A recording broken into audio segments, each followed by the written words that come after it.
Hey guys, I'm Aaron from PhoneDog.com. You know, the Windows Phone 7 fun, it just keeps on going. With the Samsung Focus, it's available now at AT&T for $199.99, and it's one of 3 Windows Phone 7 devices that are either on AT&T or coming to AT&T in time for the holiday season. There's this one, the HTC Surround, and the LG Quantum, which is on its way. It's a cool device, 1 GHz processor, 4-inch Super AMOLED display, 5 megapixel camera, and a lot of fun packed inside. Is it the best smartphone? Is it the best Windows Phone 7 phone? We'll find out in the review. But first, special thanks to our friends at Best Buy Mobile for hooking us up with 2 of these bad boys for use on One Paw Bandit giveaway. You know, we like to give away phones. We like to hook you up with those phones. Best Buy Mobile helps make it happen. One thing I love about Best Buy Mobile, you go into Best Buy Mobile to get this device, it's $199.99. You don't have to worry about rebates or messy paperwork or waiting 8 to 10 weeks, you know, dealing with debit cards. I'm stressed in the holiday season. I'm sure you're stressed as well. Why worry about the rebates? Why do that? Thanks to Best Buy Mobile, it's a rebateless price. You walk in, you walk out, you pay $199, don't have to deal with mail-in rebates. But enough of that, let's get into the review. Samsung Focus, cool phone, Windows Phone 7 excitement, starts right now. So here's the Samsung Focus. It's available now on AT&T for $199.99 after a mail-in rebate, and it's the second Windows Phone 7 device to hit the carrier. The first was the Surround and the Focus. Well, actually, they came out on the same day. But this one was the second one. The third one, the LG Quantum, is on the way, and it has a physical QWERTY keyboard. So if that's your thing, you need that physical QWERTY keyboard. That's another one to be on the lookout for as well. Now, it's plasticky feeling. It's like the Galaxy S line. It has a plastic feel to it. It's hard plastic. It's not flimsy by any means. But that may frustrate people that are used to higher end, you know, kind of premium design like the iPhone 4 with kind of the glass and metal feel on that front. So you know, you may love the design. Check it out in store. It's a love-hate thing. But I've been very pleased with it. It's a 4-inch Super AMOLED display, and I don't know if you can see it in the camera, but like, it's bright. I mean, it's like very, very bright, and it does itself justice on Android because of all the different colors. One thing I noticed on, you know, Windows Phone 7, because of this core, really it's a couple of colors, like a black background, blue tiles, occasional orange and green here or there, but it's very, very, very bright out of the box. And I turned it on and was like, wow, that's, woo.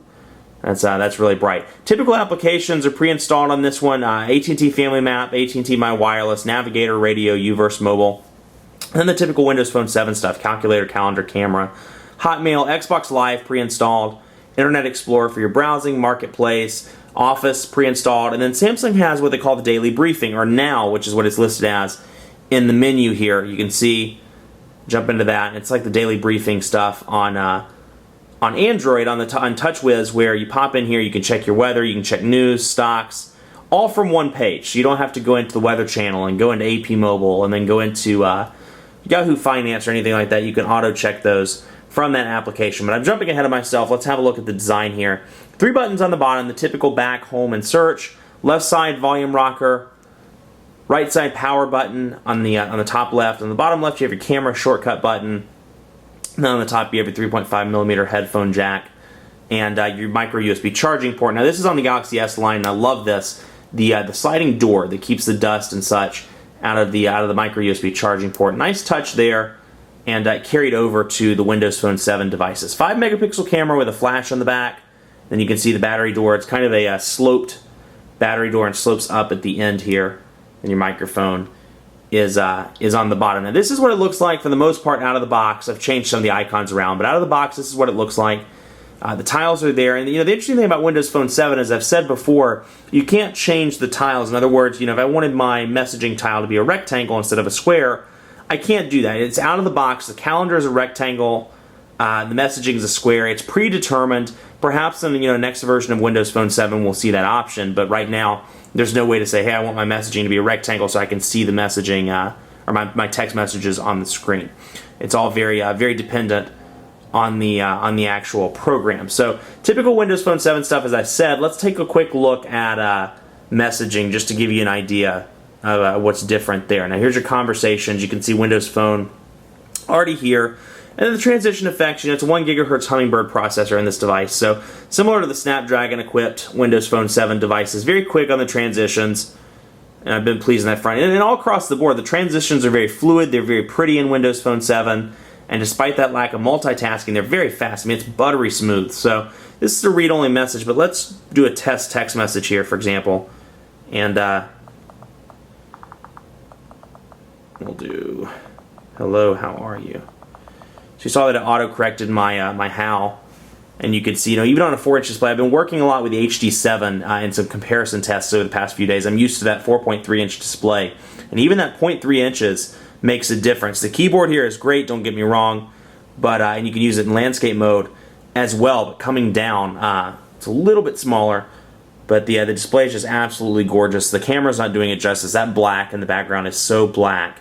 And then on the front, just very clear, easy to use, just absolutely gorgeous display, even if it is a little bit too bright for my taste. So let's say, how are you doing today? And I go back and say, I don't want to say hello, I wanted to say something else. One of the benefits of Windows Phone 7, you can click on the word, maybe I meant to say Brooke, and click on R. I meant to say 8. And then I click to say along. And today, that. So, Brooke, how ate you a long toast? I didn't mean to say, I didn't say hello, how are you doing? I said, Brooke, how ate you a long toast? So, pretty cool there. You can go back and change the words after the fact. And that makes up a little bit for the fact that there's no copy and paste in Windows Phone 7 out of the box. So, it's one of those things. It's nice to have that feature. I would have loved to have had copy and paste out of the box, but I'm sure that'll come in some future version of Windows Phone 7. Now, I just sent a test text message. You'll see how it appears from the main screen here. It pops up at the top, very unintrusive, like the iPhone 4. I'm not going to say names, but like some operating system platforms where it's like, new message right in front of what you're doing, stops what you're doing. It's nice that it appears in the top corner, and then just goes away after a while if you don't click it. Now, if I go back and say something else and resend it, I'll send a test message, for example. You can see I can click on that and it'll drive me into the messaging. But you'll notice here I have one message now. That face is a cool little touch about Windows Phone 7. That face changes as I get messages. It's a normal smiley face, and it changes to a wink face, and it changes to a woo, I got a lot of messages face after you receive, I think it's 3 or 4. Let's take a look at the contacts or the people tile, as we say. And this is your contacts list, and you can see, as I said earlier, about the font. It's nice. They've done a decent job with wrapping it, and not wrapping it like the music. Haha. No, I'm just kidding. You can see they've done a nice job with wrapping the text, and you can see there's all, where you can see all your contacts, what's new, and then once you start calling people on a regular basis or text messaging, there's a frequently called or frequently contacted one that pops up as well. But let's add a contact here just as an example. You can see what it looks like out of the box. You can add a photo, we can add a name. Oh man Baker, that's my going name. So we can add that, and we can add a phone, just give you an idea. And then go down and do email, ringtone, and other, and then you get quite a few in the other options: address, website, birthday, notes, anniversaries, things like that, office location, your job title, typical stuff that you see in contacts lists across the platforms. But very clean, very nice touch. Now, one thing you'll notice, the icons at the bottom, at times you may look at those and say, how the heck do I know what those are? For example, what's the push pin? What's the chain link kind of icon? If you're not sure, you can click on the 3 red dots over here, and it expands the menu. And once it brings it up, in addition to the other menu options like delete, you can see right below it says pin, link, and edit. So you can do that across the menus. If we go back here, for example, there's no buttons, but if there were, I could click on that and bring it back up. Once I'm in edit, for example, bring it up, save, or cancel, so you can see, if you're ever in that time where you're not sure what it is, you can click on that and get some insight. Phone-wise, very similar to the HD7, or almost, if not exactly the same as the HD7 and the Surround and the other Windows Phone 7 devices. You can see call history. I haven't called anybody on this device. But you can see voicemail button at the bottom, dial pad, and contacts from the phone icon. So there's the dial pad, nice and large. Nice and large there, and you can see the network ID. And you can call it, or you can save it from the dial screen. You can go into contacts and your call settings as well. Now, one frustration I've had with Windows Phone 7, I've said this in past videos, so if you watch those, I'm sorry I'm rehashing a lot of this stuff. But for the people that are new to Windows Phone 7 or this video, you can see right out of the box, I can see the time up top. It's 5:01, for example, but I can't see the battery life or the signal strength indicator.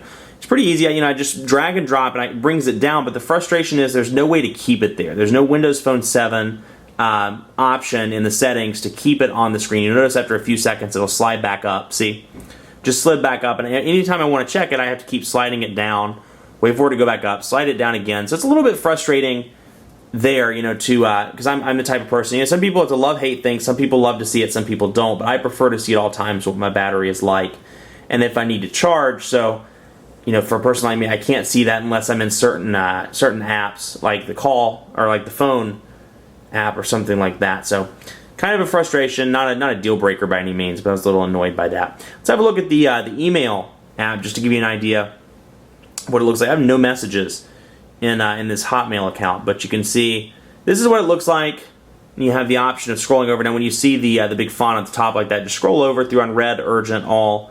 You can scroll back and forth and get an idea. Let's see if I can sync that and see if I can bring some up. Unread, urgent, and then you can click there to send a new message. I can go down here and see it's send, attach, and close. I'm going to close that. You can see select folders and sync along with the email settings. So I installed my Google, my old man McTweety at Gmail account just so you could see what messages look like, since that Hotmail account didn't have any messages in it. And you can see, again, transition effects are in place here, but you can see what it looks like with the larger fonts.